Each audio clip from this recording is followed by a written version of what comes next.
Alrighty, hey Peter, how you Hello, doing? good, Daniel. Yes, Fantastic. It's good seeing yeah, you. same. Yeah. How's life? So where are you these days? Are you still in New Zealand?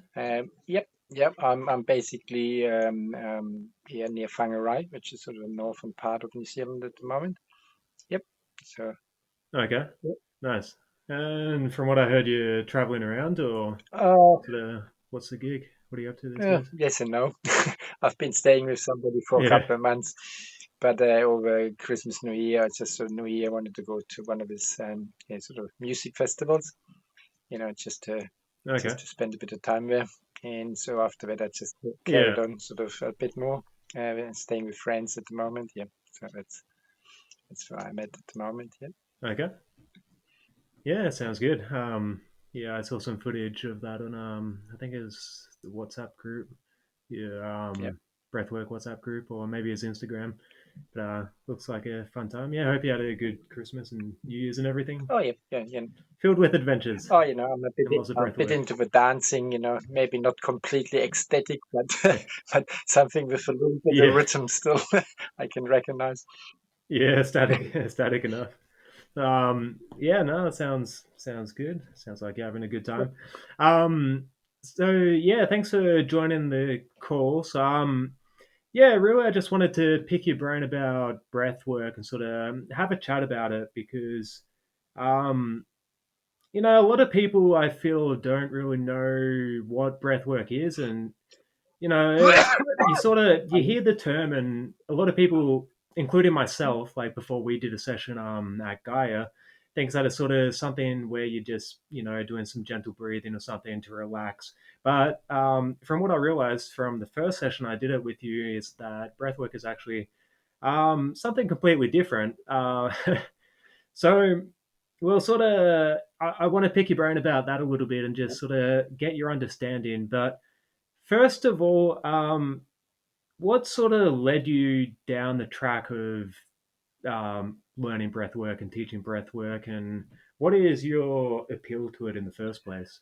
Um, a bit like a lot of people, they sort of come to a place in their lives, where sort of things falling apart.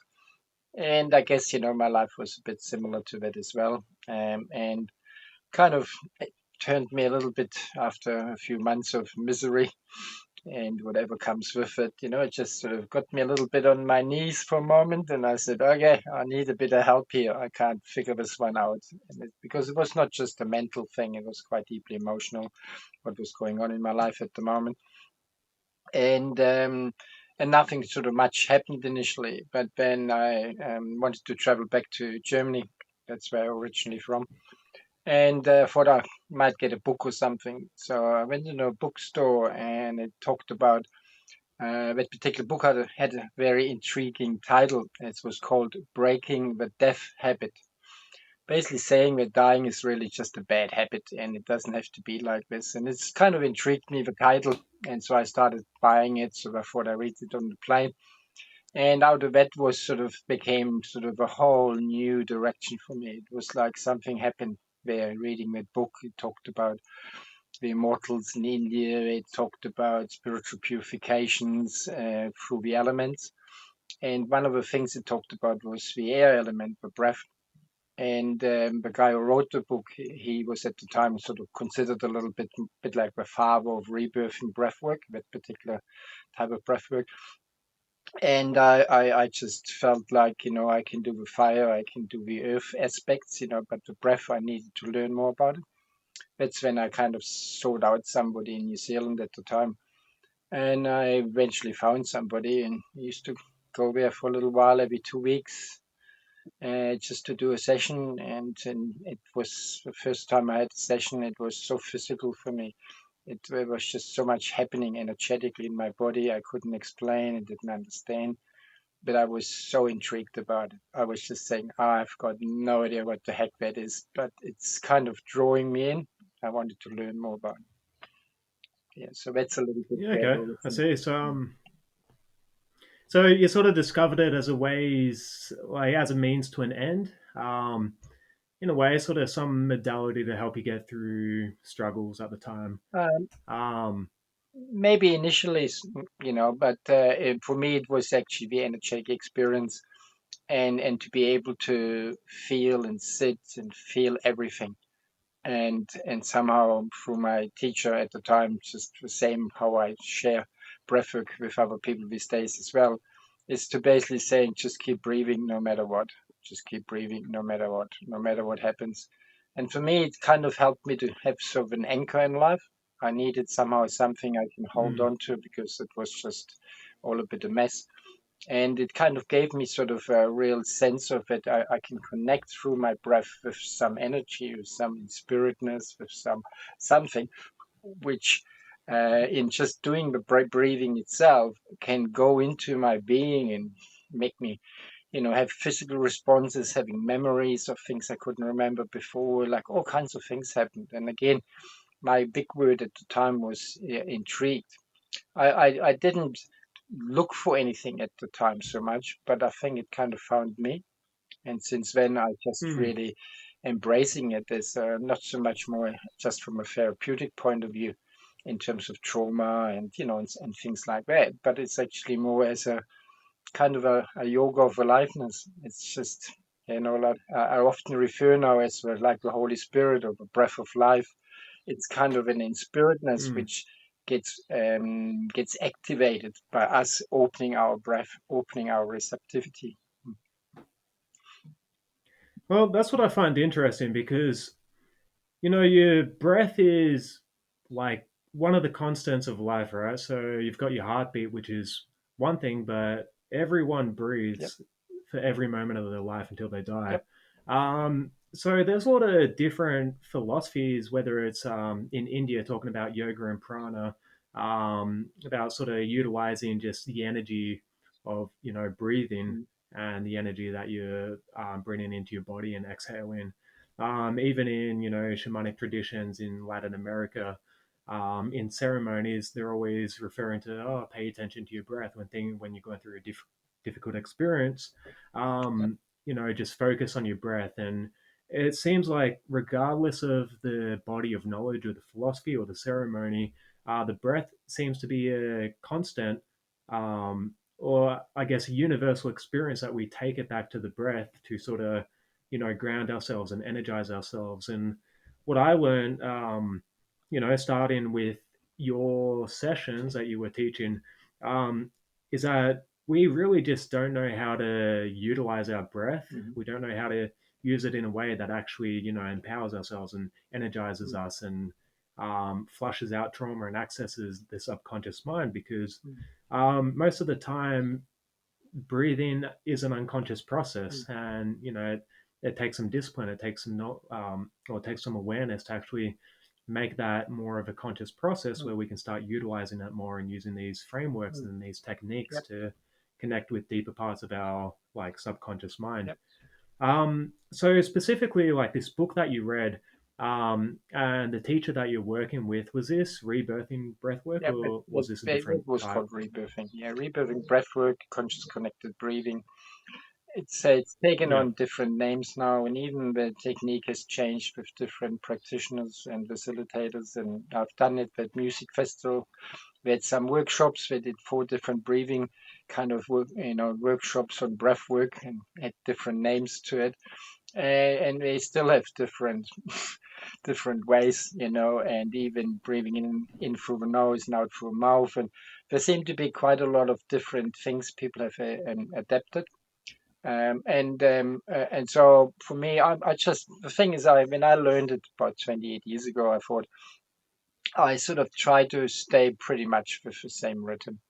For me, the thing I have added through time, because I used to run a retreat center for about 12 years, and I worked a lot with life coaching aspects and other things, but I guess one thing I've learned that bringing some of these things together, bringing that the breath and some of the verbalizations and the mind aspect together, it can bring about, how should I say, a more transformational experience, where we can not only just experience the breath and what it does in our body and feelings and thoughts, but we can actually start facilitating it with a little bit of suggestions. So part of my, when I speak to people, Mm. I thought most of the time I just refer to things I learned myself. That's all what I ever share anyway. Things which I learned somewhere along the way, and I looked at it and it worked for me, and I thought maybe somebody else can use it too. Maybe somebody else can utilize it.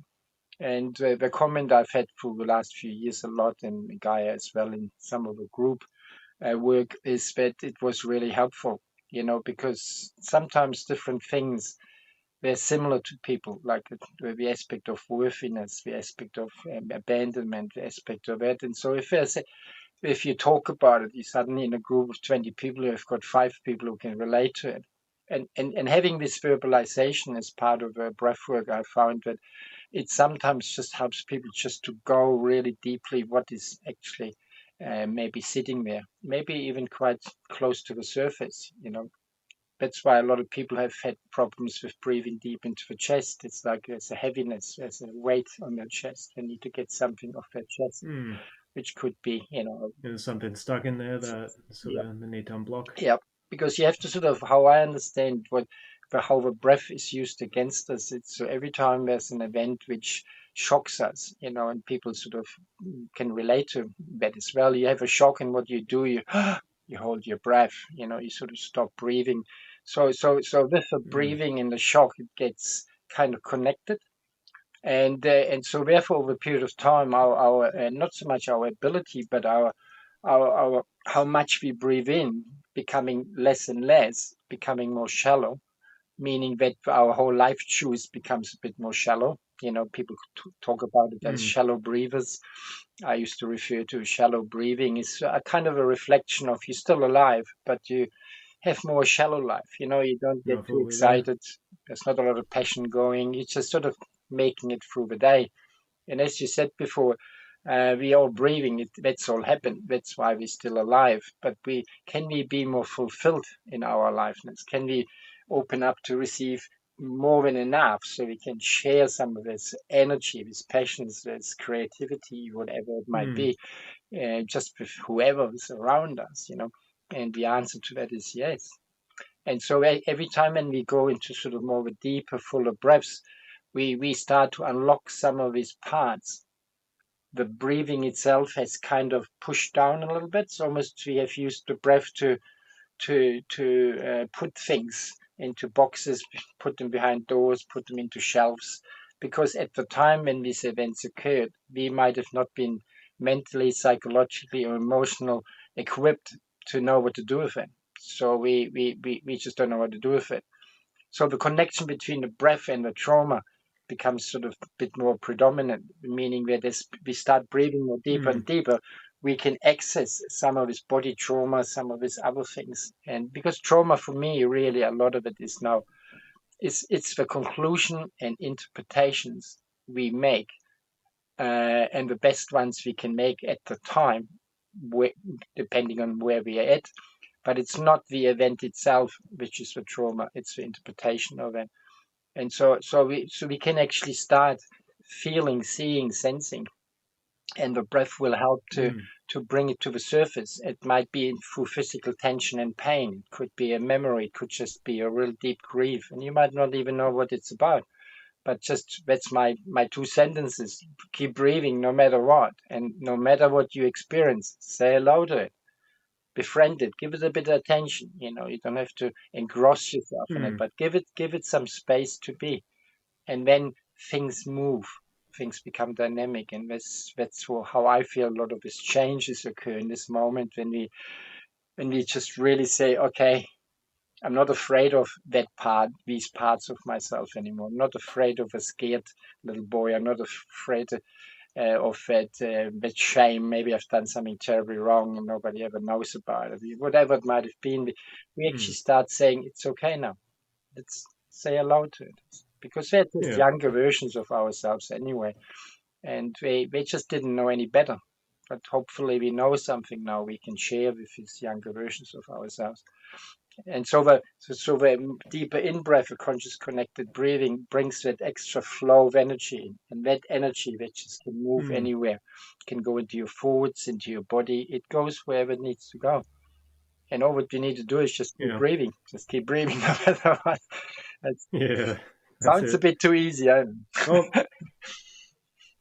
no, well, that's definitely an interesting way to put it because the more deeply you breathe, the more you're saying it sort of unlocks a fuller expression of life. Because when we're not conscious of our breathing, we're not breathing fully. There's we as you're talking about traumas, we trap trauma in our body. We go through different experiences in life, Yep, and when we don't have the awareness to deal with those experiences. Or we don't have the understanding or the knowledge required, we do sort of lock it up in our yep, bodies. Um, exactly. with the associated thoughts and memories and feelings and everything. So we do trap these energies in our body, and I think that's an interesting way of looking at it.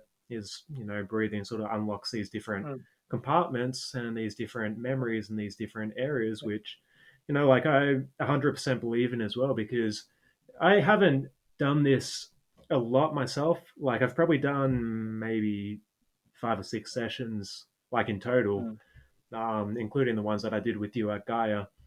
But like pretty much every time I've got to a point where I've actually had visions, mm, like full fledged visions, which only last for a couple seconds. mm. But like the first one was just some dude cooking food, and I'm like, okay, I don't really know what that means.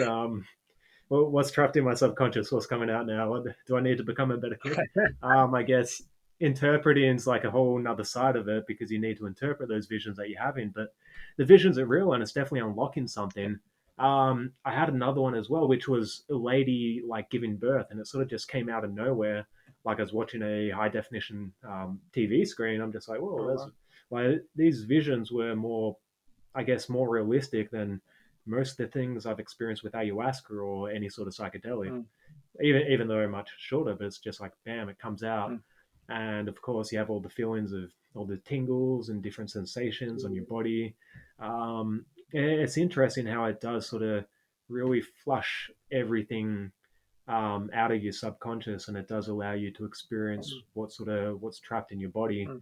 um, which does allow for a more full expression of life because I do believe when we have trauma or energy stuck in our body, Yep, we it does limit us in a way because if you're holding on to something, if you have some sort of emotional baggage, it's a limitation. It creates belief mm, systems, it creates experiences, it creates feelings that stop you from having the full, I guess, experience of yep, life. Um, so for people listening to this, some people might not really like even know mm, what this is about. mm, So, or sort of the method of how to do breath work. So, can you just give sort of a rundown of what breath work is? So, just imagine someone's mm, listening to this and I have mm, no idea what breath work is. Maybe it's mm, just sort of utilizing my breath, mm, but mm. sort of they're not too sure how to do that. Where would you go from there? How would you actually describe this process of sort of clearing everything out and um, yeah, like what does breath work actually mean to you? For me, it's to basically redevelop an intimate relationship with every aspect of myself. Every aspect of myself. A lot of it is already out of date, maybe bits of stuff in the memory of the past and things like that. But it's basically it's a level breathwork for me is a way of re-energizing and purifying and the field of energy, like thinking of our bodies and our different, and it's all energy fields, emotional fields, they're all fields of some sort of energy. And so what it can do is basically it reharmonizes our energy bodies. And in that doing that, there is an aspect of we call the healing trauma in the past and things like that. But a lot of it, what I found for breathwork, where it develops, is basically just a conscious living. Like I'm aware of my breath when I go for a walk. I synchronize my steps with my breathing. I breathe when I can't sleep. When I wake up, I become conscious of the breathing because it helps me to not only wake up, but it actually helps me to come into my senses as well. As you start breathing more and you're becoming more and more aware of what's happening, you become more intuitive. You become more tolerant to things. You become more more patient. It's like for me, everything is connected. It's like I don't have Everything's really any connected to the boundaries breath. anymore. How it cannot be Mm. utilized. And one of my personal, So, yeah, and one of my personal experiences was where in one particular breathing session, I still remember quite clearly, is that I just felt on a vibrational level, my frequency, if you can think of it as a frequency, our body has a frequency, it just got so fast that I actually almost felt like I'm kind of vibrating from the inside so fast that I'm starting to disappear. vibrating right out of That's, your body. that's how it actually felt to me. And although it was like a one-off experience, I sort of got a bit frightened and I said, what if I can't come back? That's how I felt actually, like I'm going somewhere. And and for me, Mm. I realized that my role in life, and that comes back also, of course, with the breath work, my role in life is not to get away from life, to get somehow enlightened or to go into a place of, where maybe I find wholeness or something. But for me, I feel that through the breath work, it helped me to really appreciate every aspect of whatever's happening. And so something happens and you Mm. don't like it, you still might have a response and a reaction to it. Breathe, feel it, acknowledge it, say hello to it. It's probably just something out of the past popping up again. A lot of the things we're experiencing is just as a reference somewhere in the past of some of our thoughts. So remember, we are still only a subject of programming. We're just all programmed, if you like it or not. And with me, with breathwork, how it's developed is I've become a facilitator and a programmer. So you can actually start using this energy and channel it. You can start feeling it. I've had people who work in Reiki and they start breathing while we're doing this Reiki. They're feeling this energy Mm. flow through the hands, increase the temperature, increase. They start facilitating that higher, let's call it energy input. And it's just beautiful. Like you can do a bit like the Matrix movie, you can start doing stuff, or there's a movie called The Airbender, where they sort of go, it's almost a bit like, not that Yeah. it's the goal, of course, but what I'm saying is you actually can directly facilitate issues in your body. You can facilitate energizing aspects of what's happening in your life, including your imagination, your ability to dream, maybe a new dream. If the old dream didn't work too well for you, Mm. maybe it's time for a new one. And this transition from some of the old beliefs into maybe something you want to accept now. It's a program. Go from an old program to a new one. When I used to run the retreat center, we spent, most people came between a week and 3 weeks. So within this, say, the 2 weeks, which I just accumulate statements of people, and they're everywhere. I'm not good. If they start with I'm this and I'm slow and I never get up early in the morning and like for me, I just used to write all this stuff down. And I said, this is just people how they defined themselves. They kind of accepted themselves as such, and that's how they're kind of living by. And then at the end, we basically say, do you still want to believe it, or do you want to maybe change it or fine tune it or something? So we get a whole range of other ideas. Each of the things they said, we have another one, and then we do the breathing. So the breathing can help on that level as well. So I used to get people to breathe into I'm useless, I'm worthless, I'm not good enough. I'm adopted out. My parents hated me. I was not meant to be. I'm an accident. All this stuff, whatever people come with, or have got in their lives.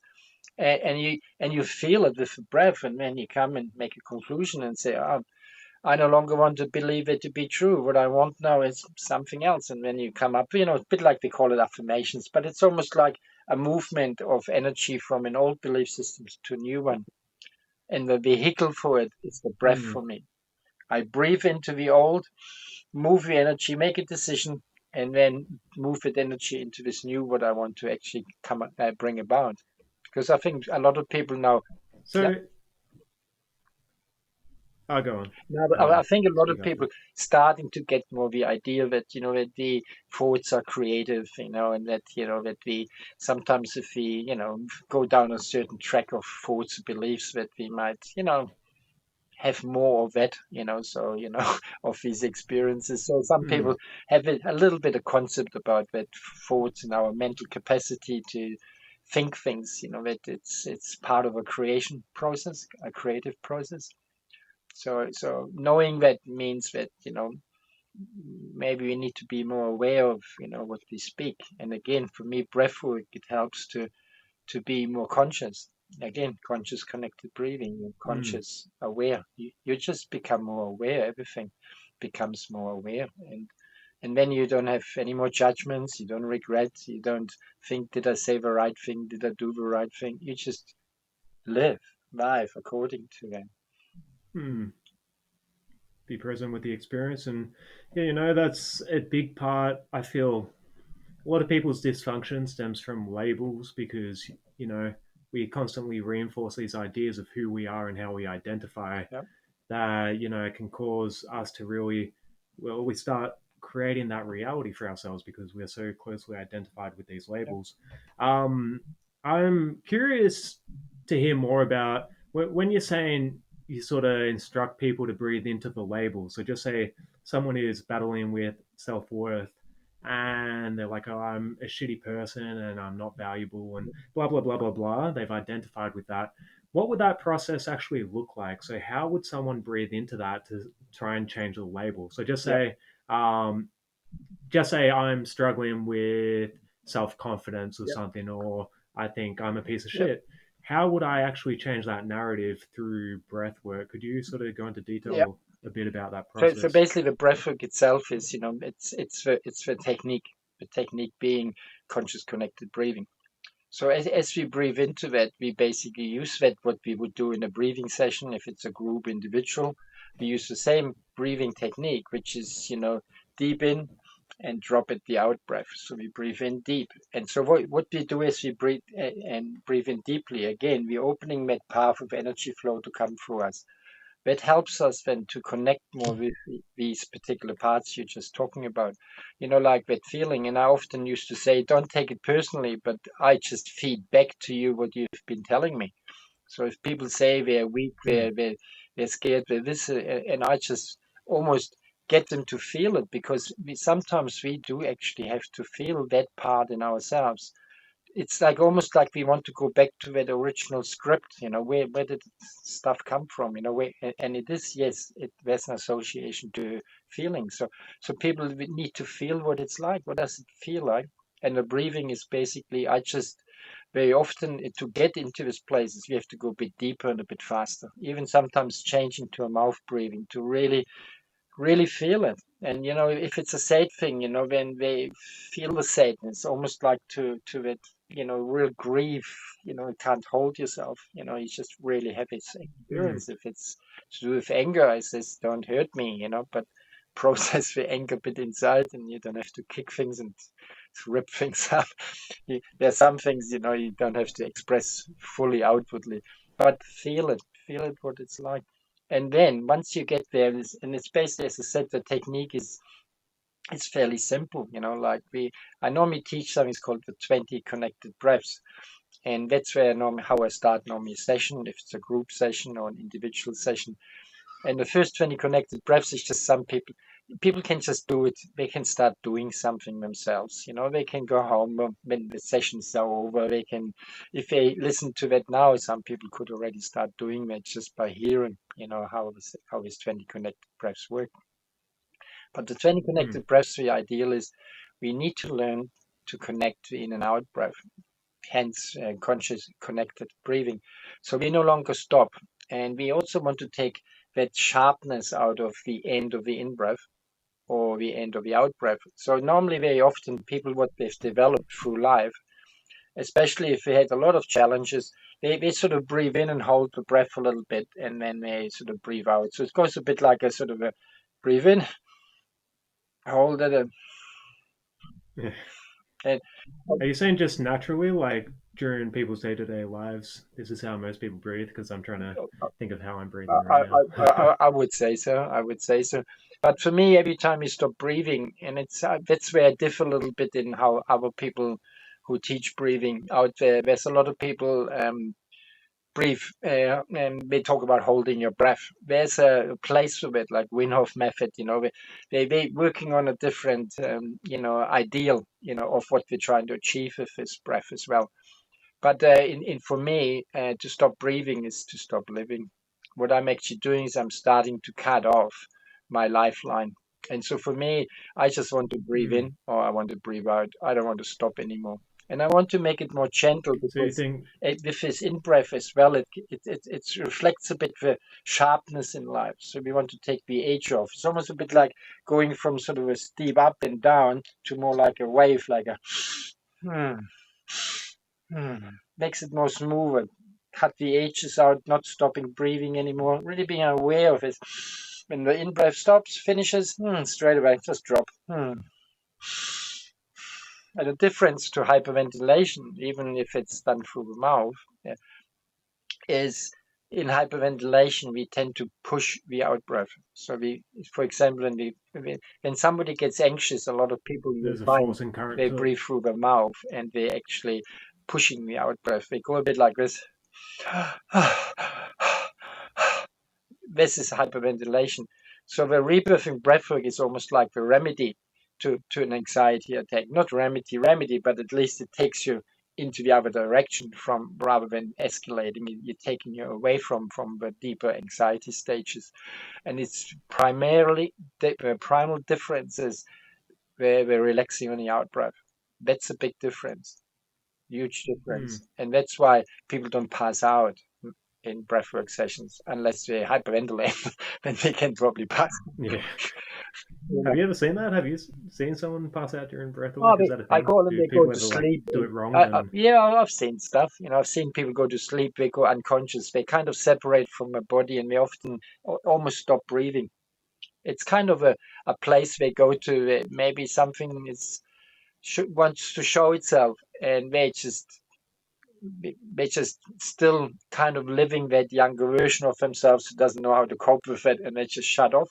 Mm. So, in But is that a good thing or a bad thing? Because I feel like that'd be a good thing if you're disassociating from your body and going to different places. It's, uh, for me, I like going to these places. I'm like, oh, if I can actually sort of get out of my body, I see that as a positive. uh, Maybe my body won't see it as a positive. I don't know. But the thing is, there's so many aspects around this body connection. Like for me, the breath, embodiment, and spiritness, for me personally, it comes together. So for me, I want to breathe and I have a thought. I want to be aware of my breath if I were to do astral traveling and all these other things, sort of what people call out of body experience. I still want to breathe. mm, Like in my ayahuasca session, even though my mind was going somewhere in another universe, I still wanted to breathe and be aware of my breath.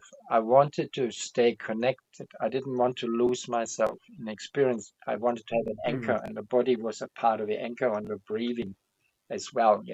So for me, myself, I'd like to bring the breath in everything. I don't think we need to disconnect ourselves to have some of these experiences. I actually don't think it's like I think we can bring that energy of breath in anything because remember it can enhance us an experience. So if you're a mm, happy person and you do this breathing, it intensifies, maybe even enhances, expands on there. So it's not all about healing and this and that. It's actually about a movement of energy, and it goes where we give our attention to. So if we are in a certain thing, move the energy into it. And to me, to keep that energy flow very strong, myself, I want to still have a kind of awareness of my body. That's why I never really followed down that pathway because I couldn't keep it together. Where I feel now in my life, I can do ayahuasca session. I go into the middle of some very unusual place, and I still have an awareness of mm, being, and I've still got an awareness of my breath because I hear myself. I'm breathing loud enough, and I'm still aware of somehow an existential aspect of it. And I really enjoyed it. It's for me, it's sort of more wholesome, but it's just me. It's just my interpretation and view on it. That's not how it is. It's just a personal yeah. preference for me. That's why I keep saying to people, bring the breath into your life, bring it into your pain, bring it into your joy, bring it into your mourning. breathe as you have a shower, as you go to sleep. Just become more conscious Mhm. living being, so you can actually realize more and more what you maybe meant to do, apart from learning and growing new Mm. stuff. Maybe there is a real expression of yourself which hasn't come out yet, which maybe is waiting. And it might just need that extra inspiritness, that extra, bit of driver for you to maybe to go beyond your own limitations in that sense. As I Mm. said, it's just, I'm not talking truth. I don't know the truth. I'm just talking ideas, and how I Oh, how I take things. And I changed a lot of words and meanings around because I said to myself, I can do what I like around this.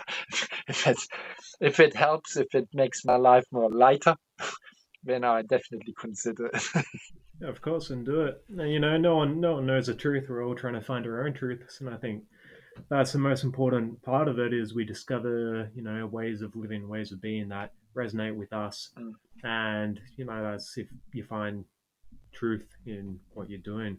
If it does make you feel lighter, if it makes you feel happier, then you know I'd say you're onto something. yep, Um, so you almost the way I see this is that you talk about breath work as if it's sort of a state of being. So it's not necessarily something that you do. It's just like an everyday act of being conscious of your breath and um, essentially not having a pause. So there's always a flow of energy. It's not inhaling and then like holding yep, then exhaling because a lot of people well, I know there's some different breath work techniques out there where there's a lot of like different holding on yep, and I'm sure different techniques and different methods yep, apply to different people yep, and yep. everyone sort of again they find their own truth but the way you seem to speak about it is to always have like a constant of flow so there shouldn't be gaps between your breaths essentially. It's again, it's as I was sort of saying, it's for me, it's my confirmation that I want to be alive, and I want to be living, and I want Mm, to be,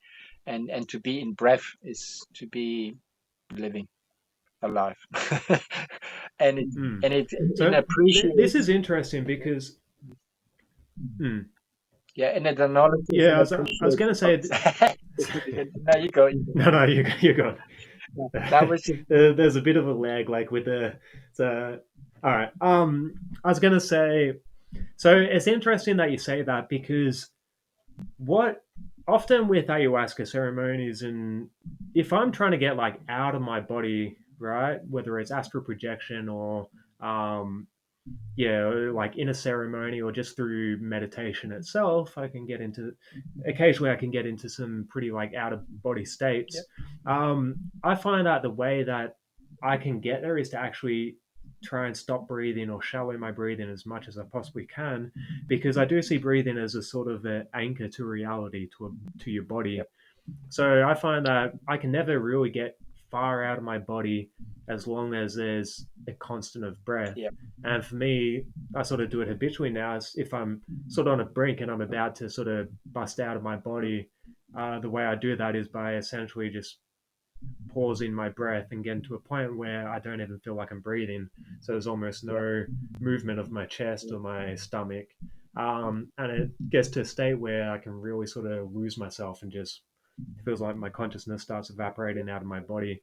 And I find that like the way to ground myself is by becoming aware of my breath again and start breathing, and that's It's always an anchor back to reality. Yep, and that's again, this is I think how it is for a lot of people as well. If you go down this, as I said, Mm, people find something is too traumatic, they go to sleep, but their body is still, processing maybe some of these things, and then suddenly they come sort of back into their bodies, and you can sort of see them, and they sort of almost got frightened, it's like they felt like mm. they actually had Where'd been I go? separated.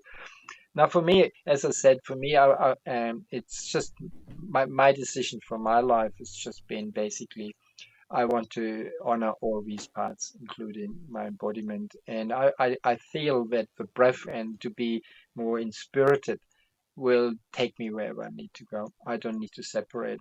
And for Mm, me, my experience, as I said in my last two ayahuasca ceremonies, was just that I brought it all together. The breath, kind of accessing the unconscious almost, being able to see stuff and feel relaxed and calm, and and have still a full awareness of everything, including your breath and your energy and your body and your reality, where it was not a Mm, separation that one is more.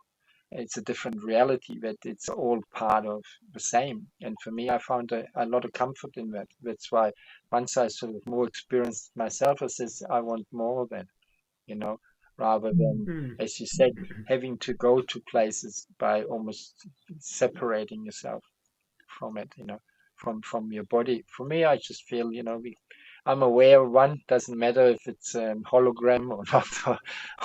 I kind of I'm aware I've got one, so I'm I'm okay with that. that's it.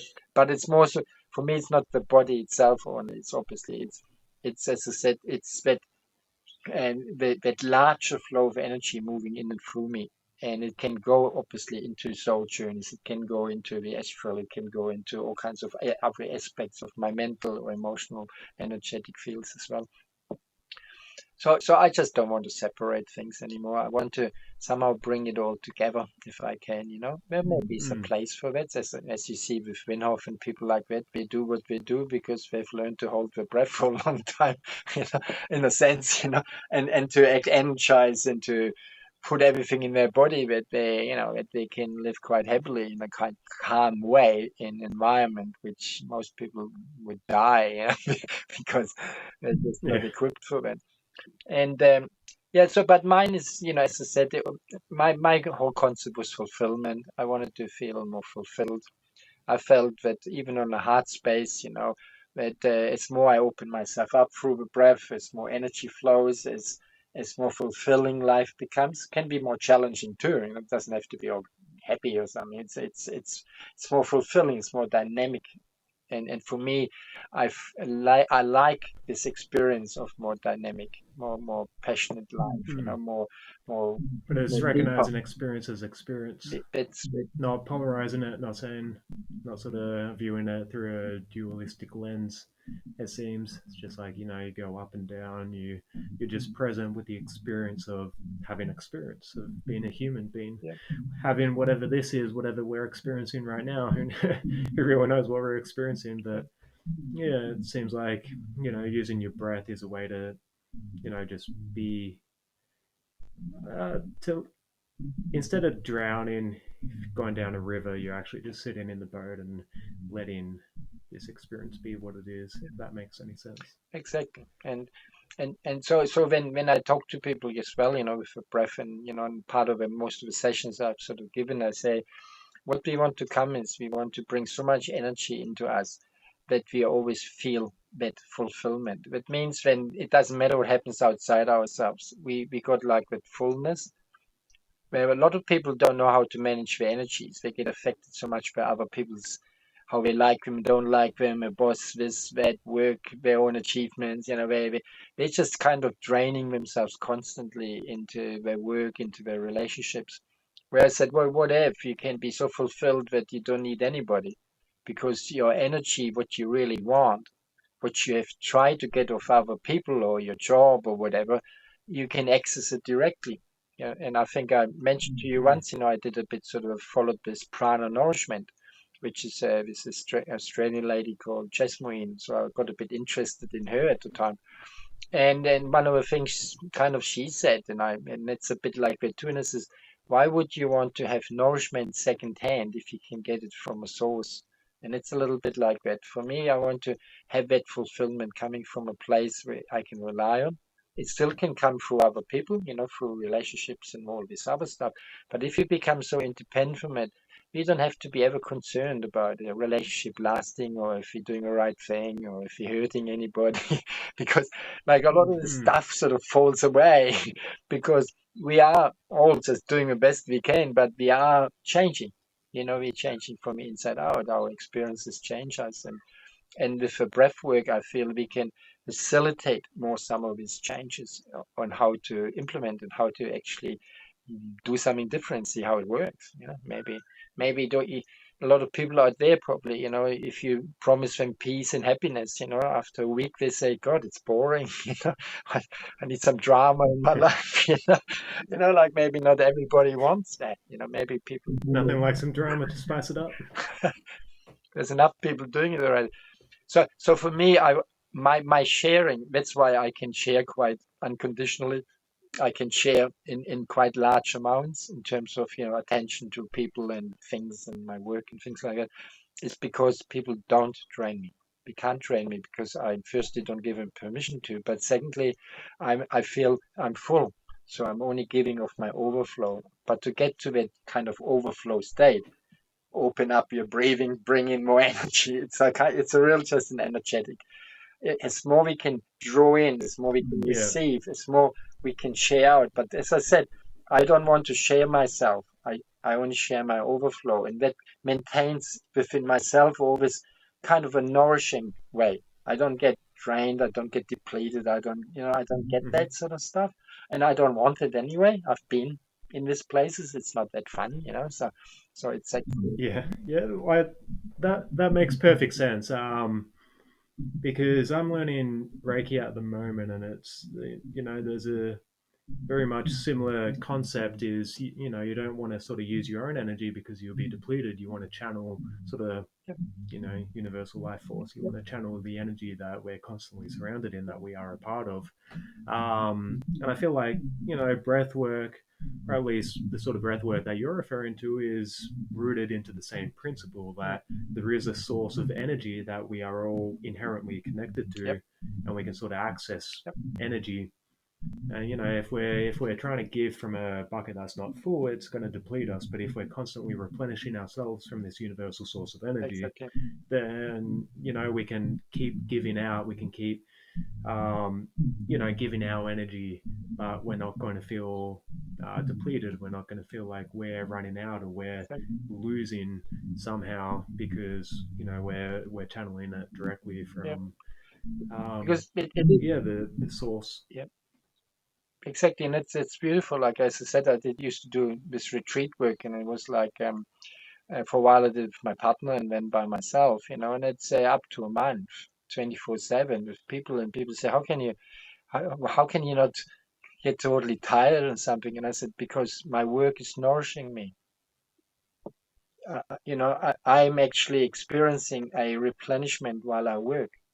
Work doesn't drain me because I could stay connected to my breath and to my energy, so to speak. And I said, I just love it. Yeah. It's like feeding me. It's not me sucking my guts dry and empty, but I just feed from the receptiveness of the people, the openness, and my ability to maybe find a way of communicating what I've learned in my life. Because as I said, my big thing, it was never certification so much. Mine was just life experiences. And so when people used to come, and it says, so what's your qualification? And I says, I can only share you what's kind of worked for me, and maybe it works for you. And some people can manage that sort of answer, and other people need certificates. And there's a lot of people now with certification protocols and programs and 1 year trainings and everything. And it's a culture of people liking certificates. It's still based on an approval of somebody giving them a certificate. Yeah. Where my big thing is Yeah. It's self-approval. When do we get to a point where it says I am certified because I'm doing it and I'm passionate about it? That's my thing. Yeah. Exactly.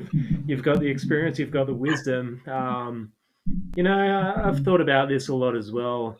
Um, we are in a culture where people seem to value certificates so highly, but a lot of these things, it's like, what does a certificate even mean? Like I see certificates in spirituality out there. It's like, how can you get you get a certificate in spirituality and suddenly you're a spiritual guru? How does that make sense? It doesn't. Even I'm getting into counseling and doing Reiki and stuff, and Yeah, part of it's just to get a certificate at the end of it. I'm like, what is the point of this? Sure, there might be some good pockets of knowledge in that. Most of it, is pretty intuitive, and it's information that you already know.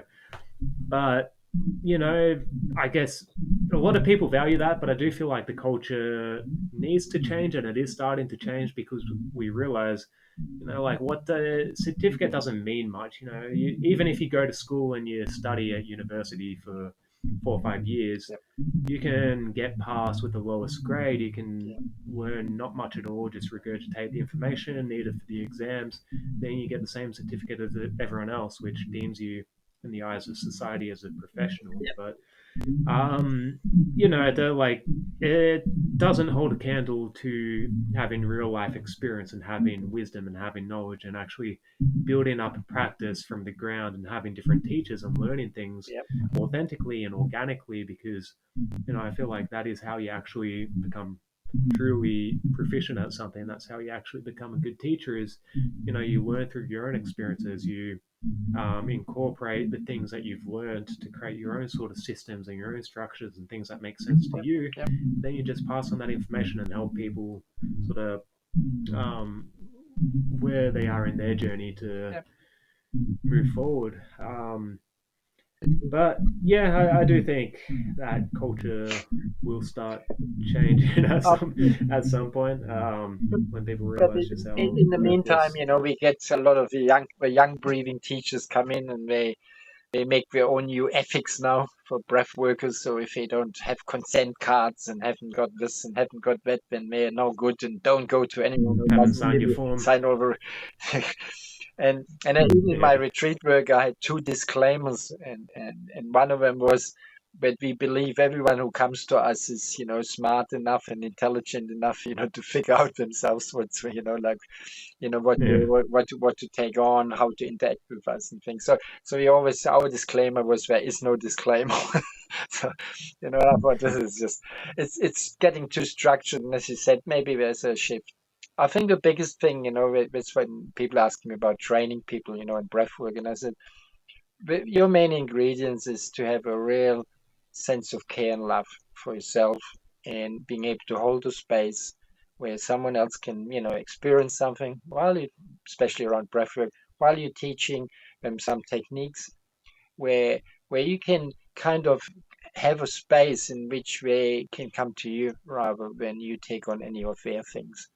And so it doesn't matter how dramatic whatever comes out of them, or the responses in their body or whatever it is, to be able to sit there just in that space. And if you can have that as a natural way of that's where you're at, then this is, for me, one of the biggest requirements to be good at what we're doing, to actually listen, to care, to hold the space of love, hold the space of embracing their, be surrounding them a little bit with comfort and a safety, of having an experience, especially if it gets quite deep.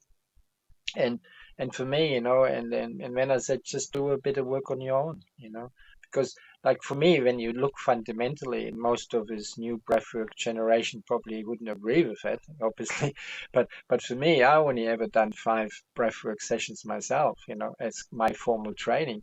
I wanted to do more, but my teacher said, "Oh, I'm going to go to Australia now, to live, And I said, "You got me all started. Well, what do I do? I need your help." And I said, "No, you don't need me. I taught you the technique. It's for you to learn from a breath itself. Breathe your heart out. Learn. Just do whatever, anything.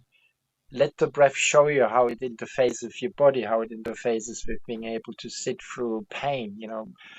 Let it teach you."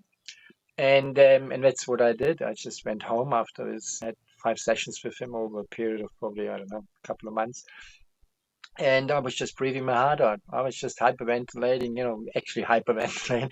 I was, yeah. going so slow, it takes me a whole minute to breathe in. I try to breathe underwater. I just did all kinds of unusual You things. try to I just, breathe I underwater. just That want to doesn't see what sound it's like, what great. happens if, What you're happened doing that, then? what's happening, what did happen? just be playful with it. And I realized Yeah, exactly what he meant, and that's what I say, people. It's not, for me, a training is not so much, having to do so and so many practical hours, like all these formal trainings are, yeah, are designed anyway in this way. It's good to have some background knowledge on that. There's some books and information on breathwork and rebirthing, for example, out there, and I read most of them too initially, but I never really looked at them again because I thought, I just want to focus on my presence. I want to focus on me being able to come to my own space, hold the space, and be with people in that time. And if something comes through me and I need to feel I need to say something or don't say something, or then I just do it. without questioning, without judgment, and I just let it happen. It doesn't so it's not so much how it's Being ready received, to. it's more like it's given from a place of love and care, and that's all what matters for me now. This is my job now, apart from teaching a technique, is to give people that safety that they can start doing it themselves, because for me the ultimate student, or so-called, call them, I don't like clients and words like that, friends, breathing friends, whatever, you know. But my ultimate goal is that they don't need me very soon, that they might just learn the technique, get a bit more confidence in that, get do some every so often with someone, or find yourself a buddy you can do it with, like I did too. I found somebody after about a year when I started breathing, and he did some. So every week we used to meet, and we became really good friends, and we just used to sit with each other. And when I started doing that, bring it into relationships. So for me, the breath work became one of the major so-called pre-conflict resolution things I agreed with my previous partner. So basically, anytime say, for example, she would get upset about me about whatever I did or didn't do, and I would just look at her and I says, I am innocent. Something's coming up for you. You have to do the breathing. And we agreed to that previously, before we started that. And we agreed to that whoever's got the problem has to do the breathing. We actually said, let's try. Maybe we can't, but let's try if it's a workable thing. And so we started doing that. And it was just amazing, the amount of times we get upset with other people because it's just something rising within ourselves. Maybe something about comparing it to somebody or some other situation or something or the other. And for me, the breath work in actually creating a whole new way of relating and taking responsibility for your life, for how you feel, and if you get angry, and how you express it to each other. It's just changed everything. We didn't even have to talk half the time. We just look at each other. We already know what the other one's going to say. You have to sit down and do a breathing. Because for me, I thought, what if, you can have a relationship where you think your partner just made you angry, he made you feel this and he made you feel that, and then accept the very person you just blame for your misery to be the one helping you. This takes a bit of courage, in any relationship, to accept the help of a person you initially thought is the problem, or, created the problem. And for us, it was amazing. It was just, and I thought, wow, I want that. This is good. It lasted for 12 years, and then she told me I'm not innocent anymore. And I thought, maybe our relationship's coming to an end, which it did when after a little bit long. So we had a successful temporary relationship. But that was a really big basis. And I'd love couples, to really embrace intimacy and everything, to bring their breath together, to breathe and synchronize. Let's let's have some fun. That's what I mean. That's the practical application of breath. It's not just becoming aware of things, but it's actually to become really vulnerable, become really sensitive to especially people you really love and care about, and you want to have that real depth of experience of someone rather than just being all shallow and superficial, and that's something, once we found that or can have it for a while, it's just beautiful. It's just out of the world. It's just really, really amazing. So that's another sort of a little a positive so-called side effect of this breath work, especially if you can do it with someone, do it with your children, do it with everyone. Teach them not to get so anxious about life, not to get so frustrated, not so angry, but breathe into the feeling of it, honoring it, saying hello to it, and keep breathing anyway. That's my main. Yeah, that's good advice.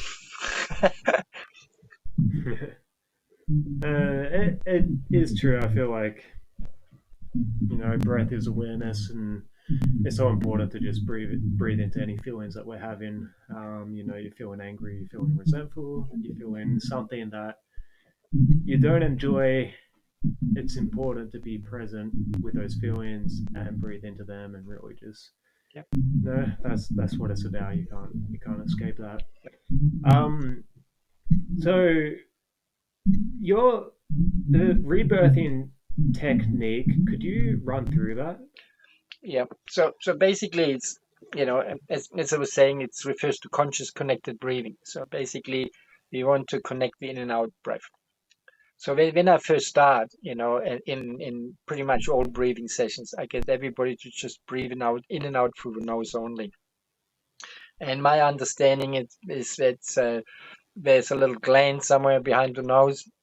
Don't ask me for any medical evidence for it, but I think so, I read it somewhere, whatever, and I can understand. Yeah, that should be okay. I can handle it without having all some verified proof or something. Anyway, so there's this gland, and this gland responds really well for nose in and out breath. So it actually opens and closes your mouth and uses the sinuses and all your other things in your system to try to balance your CO2 and oxygen levels. That's why the nose breathing in and out is so important for me, rather than in through the nose and out through the mouth, because there's an aspect of uncontrolled out breath, where when you actually, in a sense, breathe in and out through the nose, your body adjusts your ability to how fast it breathes out and how much it breathes in on its own needs for its balance. So, so, so basically, S being part of it, but that basically saying just in and out through the nose throughout the session, just to show people what it's like to breathe through the mouth, in and out through the mouth. And it often intensifies. A lot of people get a lot more physical tension. They start noticing tension in the body, a lot of tingling going on for a lot of people. And I say to people, all what you're feeling is already there. You just didn't feel it. Now you're feeling it. Say hello to it. And as you say hello to it, you're giving it a kind of pathway to move through you, so it can come, be aware of it, and it just moves. That's why a lot of people find such a beautiful ending. They can come out of this breathwork sessions having a sense of just, this real deep relaxation or deep, just, just feeling really wow, And so back to the technique. So it's in and out through the nose, and connecting in and out breath. So as we breathe in, we want to breathe in more than we normally would. In a normal everyday sort of breathing rhythm, it's we still reasonably shallow, more or less. Not a lot of people breathe in really deep. So you're not like fully exerting yourself, No, not going most people don't do it. That's necessarily. that's why like I've done it for hours sometimes during nights and things like that. But for most people, all what this is basically in this kind of session time, call it, or it can be just 5 minutes, 2 minutes if you do it on your own, or maybe a minute, or even if you just catch yourself holding your breath, just do a couple of big deep ones. So the emphasis is in and out through the nose. We connect in and out breath. So the effort is in the in breath. So we would go a bit like this.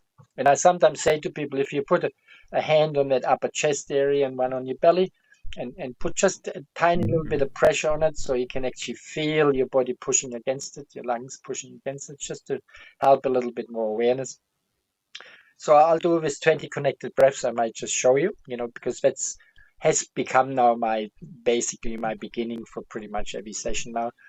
Okay, so the first four breaths are we're focusing more into that upper chest area. So we want to really get into that deeper upper lung area. Like a lot of people can breathe into the lower lung. That's where, that's when you refer to a bit more shallow breathing. We're breathing, but they're sort of a bit restricted to the lower parts. We want to bring it more. We want to expand these lungs again up top to help us to bring more in, be more open. So basically the first four breaths work on the basis that we just make our awareness more go into the chest area, not so much your belly. You might be aware of it as well, but it's more the chest area. It goes a little bit faster, and part of the objective is to teach us a little bit that connecting the in and out breath. So I just show you. So I just do the first four first. Mm. Mm. Mm. So when we get to the fifth breath, what we do is we take our awareness to our diaphragm and the belly. So it's maybe feels a more deeper breath, a more fuller breath. So we're breathing in at the same time and breathing out at the same time as well. So we go in. So you extend as far as you can into your lung. You extend your belly diaphragm areas really as much as you can. And then you get to the top of the in-breath straight away. Then four shorter ones up here.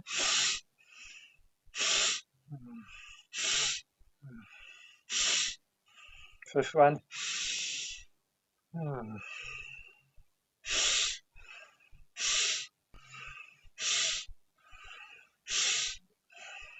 Cliff one.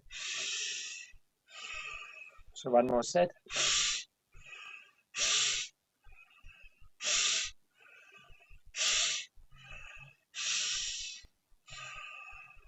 And after 20, especially when you begin, you can just slow down your breathing and just observe.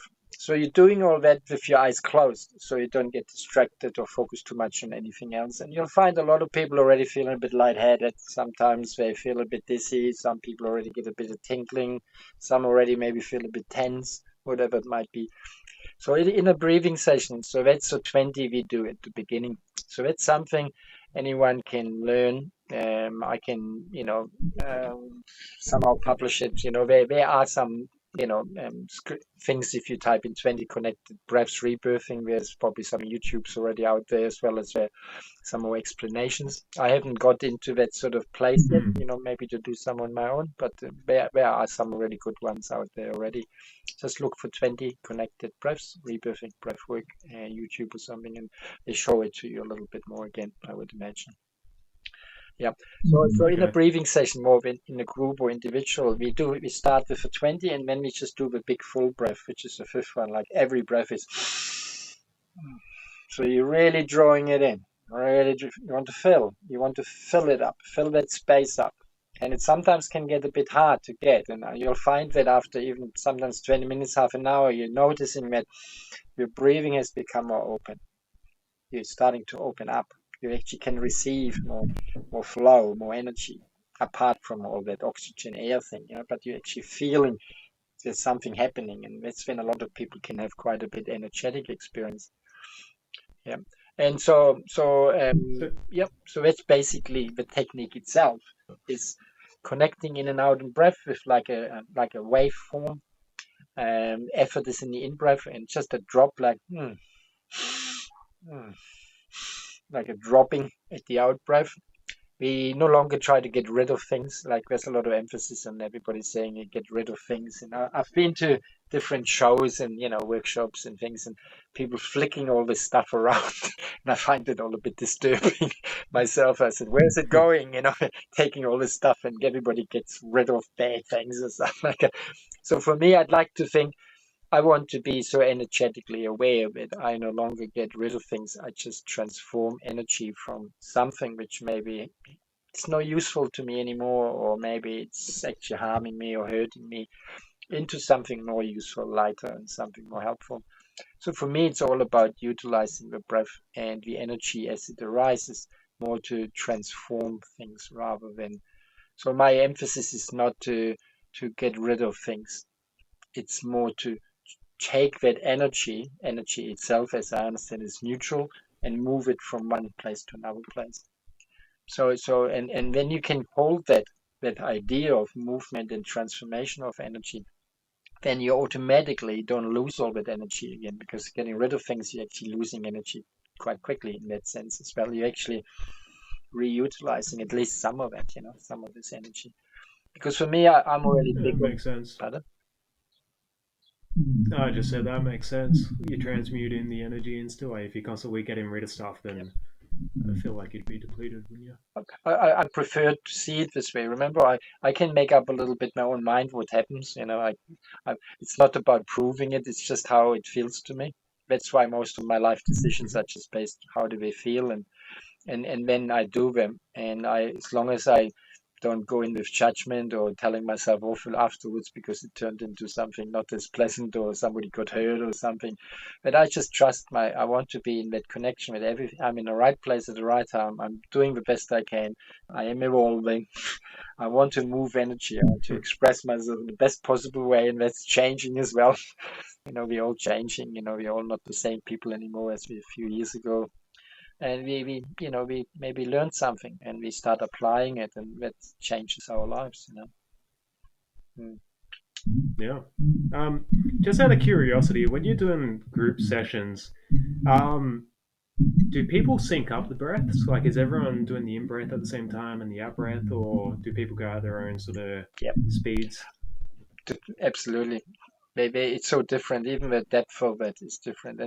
And as I had some in Gaia, I had some breathwork sessions, and there's sometimes little labels for some people. They call them there's conformists, ultra conformists, and the rebels and the ultra rebels. It's probably sort of almost a bit like an archetypal blah blah, sort of. Anyway, so sometimes, when you say sometimes in a group setting, especially when I did more of a live one, not the online one, and you say somebody just breathe a bit deeper, they just kind of no, I'm not good telling have anybody tell me what to do. So you get a lot of different responses based on a little bit, on not so much resistance to the breath, but also to taking instructions.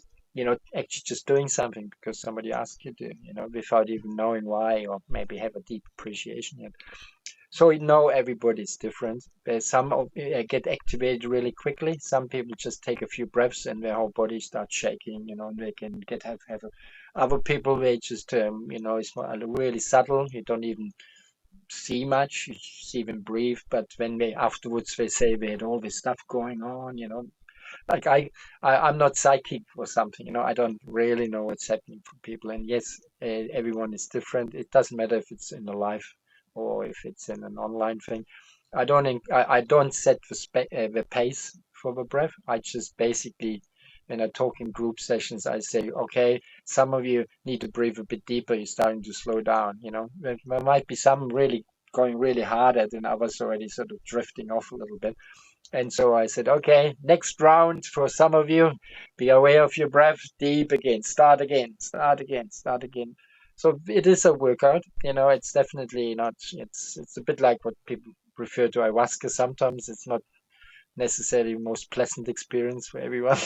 so, so breath work can just be a little bit challenging at times, when my role is just to keep encouraging people, just to keep doing, start again, on and allow, and just breathe no matter what and say hello to everything. That's kind of this encouragements I do throughout the session.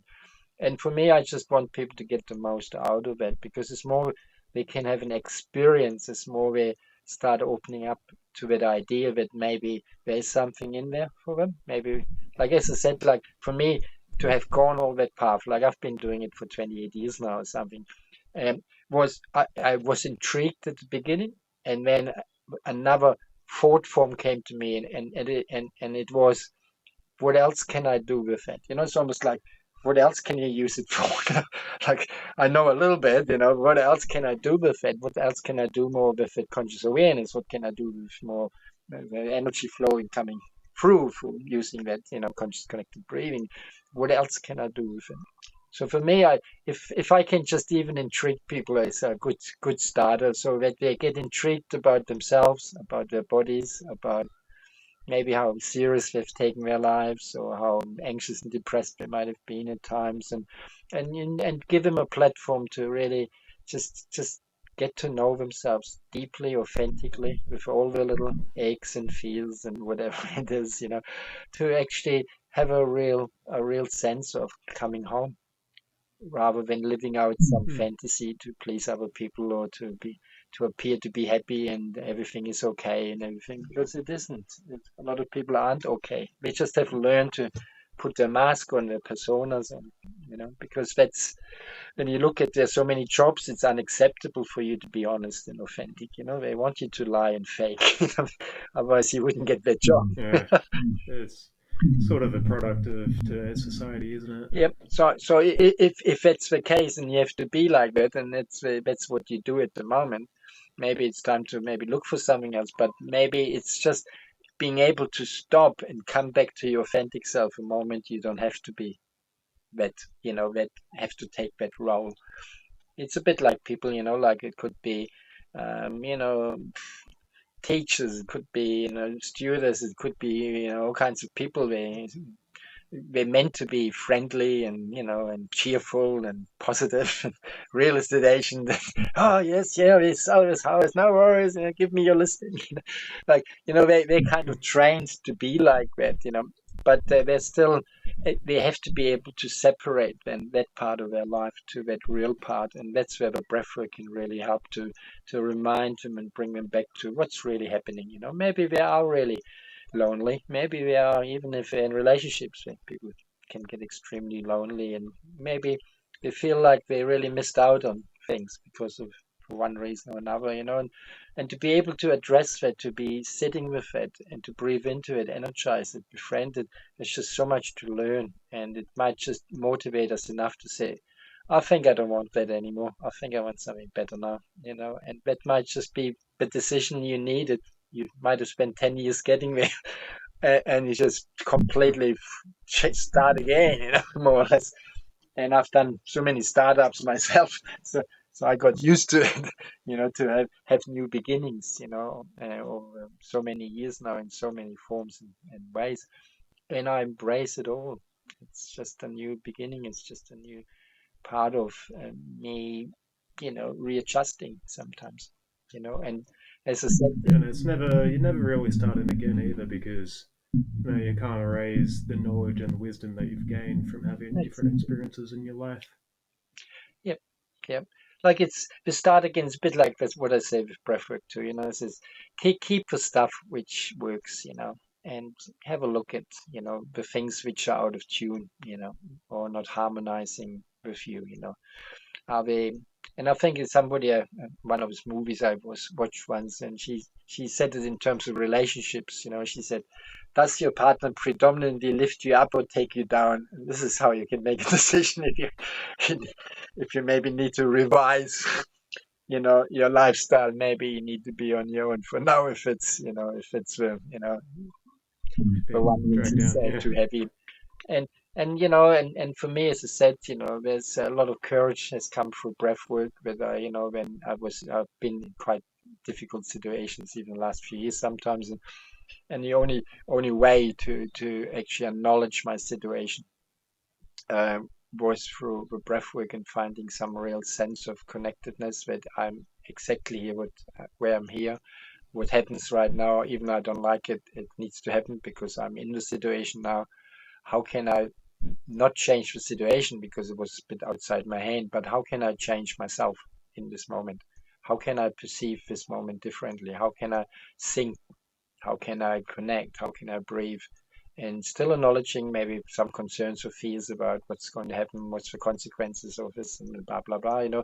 But to really come back to that more peaceful place in which maybe I find we we we no longer react from these places. We just maybe take a bit longer to respond. And that's another thing I'd like in life. I'd like to respond to life, to interact with it, I and I think life throws itself at us anyway half the time. There's lots of things we didn't plan in advance. So obviously, we might as well get a bit more ready with it rather than have every event which stops us getting what we want could destroy us. Let's learn from it. It's almost like rephrasing again, our experience. And that's why, for me, the whole breathwork is to be more conscious, to be more aware, to be more energized, to be more fulfilled. We can interact with these moments in life so much faster, so much better. So we're integrating life as it happens through our breath. That's that's another way of maybe defining it. We're integrating life as it happens through breathing. That's how I perceive it. That's how I experience it. Yeah, I think well said, and thanks for sharing all your wisdom. And Oh, it's a topic that I'm getting more and more interested in, trying to breathe more, do more breath work, and learn myself. And it just seems like a bottomless pit that I'm right at the top of, just trying to yeah, understand just even our own breath, something that we definitely take for granted, that we've had since the moment we were born, and we still never really use. We don't understand the usefulness of it, the capability of it, the like it can bring so much into our lives that we're not aware of. But with that said, so you said you teach this to people, right? So you do one-on-ones, or how does that work? yep. I do one-on-ones. Also, if obviously people live close by, I can probably do something wherever I live at the time. And most of it's online now. It seems to be just easier to manage to organize dates and times with online thing. And yeah, and Yeah, so basically it's just the whole worldwide thing. Since I've, as you know, since I've been in Gaia and met lots of beautiful people there, they come from all over the world, and I'm still in contact with a few. Some come just to the group breathwork sessions. I've done a couple of them now. And I'm doing another one. I'm trying to bring them a bit more together and open them more up to. Initially, it was just to people to help a little bit, maybe integrating and just to, I don't know, just to carry on from that retreat. In Ecuador I was at, but now it's starting to go more into friends and family. It can come in, and maybe the next stage is now with anyone who wants to, sort of participate in that. And I just always just have a brief explanation at the beginning for anybody coming in new. A big thing at the moment has been just more time zones. There's a lot of people live in time zones, which makes it almost totally impractical to to Mm. to actually participate. So I will be looking at different time zones or group people together into maybe two, three people, into a group, stuff like that. If people like the thing is with a group thing, what I found is it's almost like doing a private session without being detailed or more specific with someone, because I mute everybody so nobody can hear anyone. So if somebody might, because that's something's been in the live group sessions a bit of distraction for some. If you start having not done anything like that, and you hear people huffing and puffing next to you, it gets a bit, whoa, what's going on here? So I can't do this, it's just too busy. There's sometimes Especially when there's a whole group of people huffing and puffing. there's sort of a potential of distraction because some people are just a bit more verbal, some are just a bit louder and things. And so with this online group thing, I mute everybody so they can hear me, but I can't. But I can't hear them. So that means it's almost like everybody is in their own homes, wherever they are. I've had people doing it in their car because that's where they're at, you know, just wherever they are, and it feels still quite private and safe. So it's almost Mhm. sort of a middle thing between having a private session, and and doing it in a group setting. The group settings just means I'm more generalizing with them. I haven't learned enough, yet. I have to maybe look at the whole Zoom thing a little bit more to see how I can maybe talk to individuals easier and things like that. I have to get myself a bit more familiar with the technology which is available. But for most people, it was you know, just the general thing. So if you're not breathing deep enough, you're noticing you're slowing down, start again a bit faster, a bit deeper, and whoever it speaks to, hopefully they can hear me and haven't gone off to sleep yet, Yeah. you know.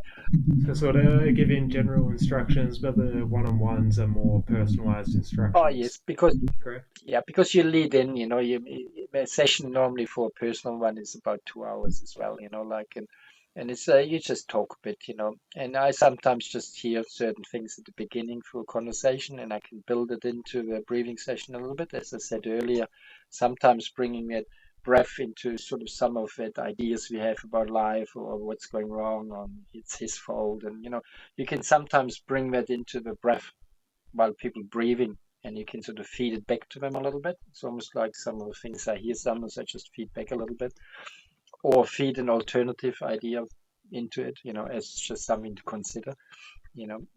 So that's sort of part of it, and a lot of people still I find don't really want to talk too much afterwards, and it's good. And I say if you can go outside and hug a tree or put your feet in the grass and just get a bit of fresh air or have a nice bath or something, or whatever. It's still quite nice as part of the ongoing nourishment of just really acknowledging, because pretty much most people, I'd say most people feel different, quite different in their how they feel about their bodies, their life. They're just in a different state. And so what we want to do is we want to have this altered state more or less, more and more. So it becomes like easy accessible, easy to replicate, to a point that you're becoming more and more living expression of these altered states, which just means you're just more accepting of life. As I said, more tolerant. You're more connected with what's going on around you and know what you need to do and what you don't need to do. You don't have to save the world and save everybody. You'll know what to do and how to do it if and it's a beautiful, it's such a beautiful thing. As I said, your senses get sharper, everything gets sharper because you becoming more fulfilled. Things just work better when you're full. It's a bit like if you're starving, you're not going to do a marathon, or very few people do. You want to be in that optimum state of health and well-being and nourishment, and then you can draw some energy. And you've got the energy to, yeah, absolutely. So, where can people find you? Like, how do people contact you if they want to do a session? It's up to now sort of been a bit like through just personal references. People just sort of pass on my details to people. I think the best idea still would be either through a WhatsApp, through a WhatsApp number they can contact me, or just an email. I'm still being a bit old school. I'm still doing emails a fair bit. Okay, is it like what if you're comfortable giving something out, just so if anyone's interested in watching this video, Yep. they've got a route to contact you. Do you want to share like your email address or Oh, something? yep, of course. Yep. So the email address is KLOSE. It's my KLUSE. KLOSE. Yeah. That's my family name, Klose. Yeah. KLOSE. Gotcha. At, and now it's extra without an E. So it starts with at XTRA dot co. So co is CO dot NZ from New Zealand. So that's the email address. Okay, so that's KLOSE Yep. dot XTRA dot co dot NZ. Hang on. Hold on, I messed up. One more time. Hang on. KLOSE at extra, so it's without the E, XTRA dot CO dot NZ. That's a good. It's still a good. Well, and yeah. Yeah, and the other one, and then through email we can establish, maybe if it's Telegram or Facebook or some other means, maybe to do a video call. I like to get to know people first a little bit, talk with them before even any sessions, just to, they can ask some questions, familiarize themselves, and can really feel it out if they feel comfortable with me doing it. I still like to have a really good rapport, in terms of people feeling comfortable, safe, and almost a bit excited to do some of this work. Yeah. Absolutely. Of course, absolutely. Well, yeah, so if anyone's interested in a session, just send you an email and sort of go from there. Yep. But yeah, I definitely highly recommend it because breathwork does unlock a lot of different things in your life, and you're the man that sort of started me on that journey. So I'm thankful for that, and thank you for sharing that gift of the breath, and yeah, just keep learning more about it. But yeah, with that said, probably about time to wrap this up. Yep. So, Peter, thank you for sharing. Thank you. Sharing all your wisdom and explaining everything, all of this about breath work, because it's something that I do believe we should all sort of start learning to connect with more, because we've all got our breath. It's not something you need to attain. It's not something you need to go out and get. We just don't know how to use it. It's not. Somebody recently said to me, it's not everybody needs it, but on some level, I think a lot of people could benefit from having a deep appreciation of how it interacts with your thoughts, with your feelings, with your past, with your future, how you can make yourself feel more energized, more, like you just feel differently, because you're feeling more fulfilled. You're coming from a place, you're feeling a bit more whole, and that sort of thing. You actually get another sort of a driver almost, which can maybe, when you're stuck in making decisions, it might just say, let's do it. Let the good times roll and see what happens. And you can do that without big judgments or expectations, and you actually just step into the unknown, a little bit here and there. When life starts to pick up again, it will guide you. I think there's sort of like a natural sort of a flow of certain things, sometimes feels like guiding us in a certain direction, It's almost a bit like it's a book I used to read, Celestine Prophecy. It talks a bit about it. It's just sort of almost becoming more aware, and through the breath, it helps to become more aware of some of this stuff going on. Maybe certain things you start hearing all over, things people you think about, all kinds of different things, and maybe they are just like little signposts saying, "Hello, I'm over here," and to recognize them and maybe act upon them, you need a bit of courage. And where does courage come from? You start breathing deeper, and, and then you might just get enough courage to do the things you thought, oh shit, I never would do that. So maybe it just moves you to that next moment in which you just say, I will not know until I start walking. Like you don't know your journey until you start walking. And the outcome is uncertain. Nobody really truly knows. There's so many factors, I still believe. But we need to have meaningful goals. We need to have something which really ignites our heart. Something which is worthwhile living for, something is worthwhile attaining as well. But the big thing is we cannot be dependent on its outcome for our happiness, for our success, for our fulfillment. The journey and everything which comes on the way, this is where it's all happening. So we need both. It's the recognition of a journey being the most important thing. The journey means all these obstacles get thrown at us. But the big thing is we need to have direction. We need to have some direction, any direction. And that's what people call goals. We need something to go towards to, otherwise we're not going anywhere. And I'd like people to go a bit more, go and run towards some of these things and just trip over and hurt your face and get up again, whatever. And, because, Just try. okay. Yeah, just that's it. Just we've got to go through those processes of Yep. finding our path, and Get to know yourself. yeah, and often that you do trip over a little bit, and then you start to get it, and you realize you're much better off having And it's more, started walking. yep. And it's more you get to know yourself while you're having this experience, it's more easy you can interact with them. They suddenly don't all feel like they're all trying to kill you or get out to get you. They're actually there to, encourage you to grow a bit more, to maybe reassess, maybe to find you, and maybe to change your path, so to speak. But you always are in the right place at the right time, unfortunately, because you are wherever you are. And just the question is, do you like where you are? Or is it time to put some shoes on and start walking towards something really happy, meaningful to you, something? And as I said, it doesn't have to be something big. There's a lot of world changes out there. We do it in very small ways with just a very small amount of people, but the impact we don't understand. That's where, a few people have heard about the butterfly effect and things like that. We actually don't know the impact of our life and our existence in other people's lives and how it changed them, how it maybe makes their life so much better, and we might never find out. So let's just keep loving, keep caring for ourselves, and keep expanding that and see what happens. And for me, as I said, and you heard many times now, for me, conscious breathing's been my medium.